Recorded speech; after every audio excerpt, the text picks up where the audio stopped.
السلام عليكم ورحمة الله وبركاته.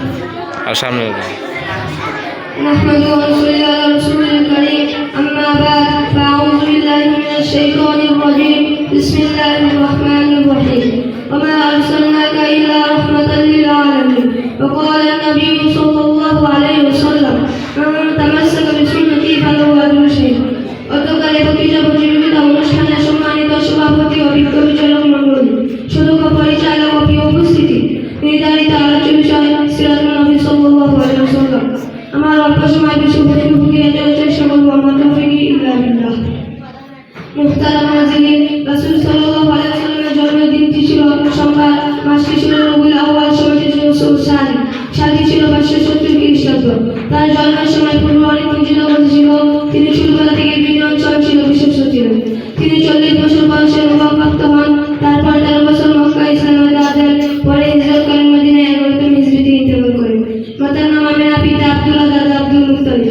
প্রিয় উপস্থিতি, এবার আমরা জানব রাসূল সাল্লাল্লাহু আলাইহি ওয়াসাল্লামের দুনিয়া মোবারক কেমন ছিল। তিনি মাধ্যম আকৃতির লোক ছিলেন, একবারে লম্বা ছিলেন না, আবার খাটো না। গায়ের রং ছিল বাদামি রঙের, লালচে মিশ্রিত। মাথা মানানসই ছিল বড়, চুল তিনি পদ্ধতিতে রাখতেন। হাতের গোছানো শব্দ ছিল, বাহু কিছুটা বসন্ত ছিল, সিনা মোবারক চওড়া ছিল, স্তম্ভের মাঝে নবুয়ত ছিল। তিনি যখন হাতের মনে হতো উপর থেকে নিচেতে নামছেন, তিনি লোকেদের সামনে সামনে চলতে পছন্দ করতেন, তাই লোকেদের মধ্য দিয়ে হাঁটতেন। তিনি অহংকার করে চলাফেরা করতেন না। মুহতারাম হাজিরিন, রাসূল সাল্লাল্লাহু আলাইহি ওয়াসাল্লামের জন্মগত বাসিন্দা সকল সমস্যার সমাধানের জন্য রহমতের, যার কারণে আল্লাহ বলেন, ওমা আরসালনাকা ইল্লা রাহমাতাল লিল আলামিন।